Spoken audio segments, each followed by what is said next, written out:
hiçbir şey diyemem. Bu bitireceğiz ha. Tamam. Evet, birkaç sefer getireceğiz. Tamam. Bırak. Bırak. Hop. Hop.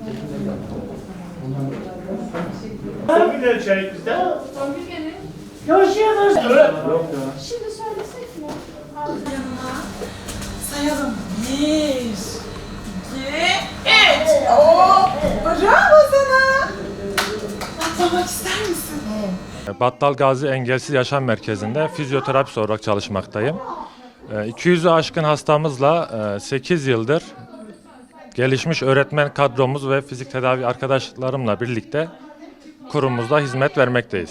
Fizik tedavi alanında çeşitli hasta gruplarıyla birlikte çalışmaktayız. Ortopedik rehabilitasyon, geriatrik rehabilitasyon ve çeşitli alanlarda hastalarımızın hayat seviyesini maksimuma çıkarmak için burada ben ve arkadaşlarımla birlikte hizmet vermekteyiz. Karanlık oda çalışmamızda çocuğun görsel olarak uyarılmasını bilinçli olarak kısıtlayıp diğer duyu kanallarını daha aktif kullanmasını amaçlıyoruz. Dil ve konuşma terapisi seanslarımızı da burada gerçekleştiriyoruz. Tabii ki çocuğun toleransına, duyu ihtiyacına göre şekillendiriyoruz.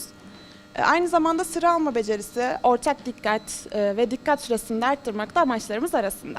Burada rehabilitasyon merkezimizde kendimize ait küçük bir mini hayvanat bahçemiz bulunmakta.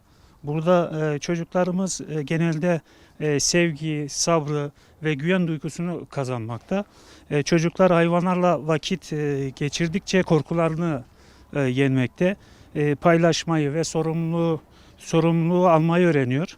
Özellikle özel gereksinimli çocuklar çok olumlu gelişmeler görüyoruz. Gülümsemeleri, özverileri bizi daha motive ediyor bu anlamda. Amacımız çocukların hem psikolojik hem de duygusal olarak güçlenmesini sağlamak. Hayvanların sevgisi, dokunuşu ve ilgisi çocuklar için en doğal terapi yöntemi olmuş oluyor. Kurumumuzda engelli bireylerimize, özel gereksinimli çocuklarımıza ücretsiz bir şekilde hizmet vermekteyiz. Kurumumuz, merkezimiz hafta içi sabah 9, akşam 17.45 saatleri arasında tüm öğrencilerimize hizmet vermektedir. Kurumumuza vermiş olduğumuz tüm hizmetler ücretsiz olup 200'e yakın öğrencimize şu an hizmet vermekteyiz.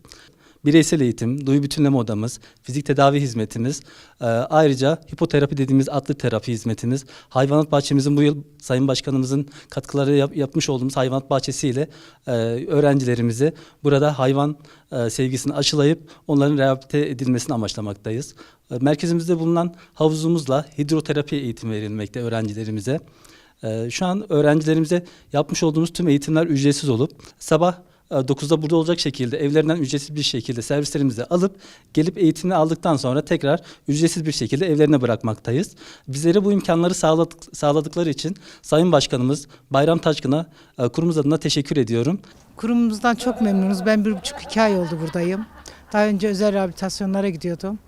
Şu an buradaki eğitimden ve hocalarımızdan çok memnunum. Sağ olsunlar, her konuda bize destekler, yardımcılar. Fizik açısından da çok iyiler. Bireysel eğitimleri de çok güzel. Gerçekten aldım, yani çocuğum düzeldi çok şükür. Daha iyiye gidiyor. Yani memnunum, çok sağ olsunlar, var olsunlar. Müdürümüz de, öğretmenlerimiz de çok iyiler.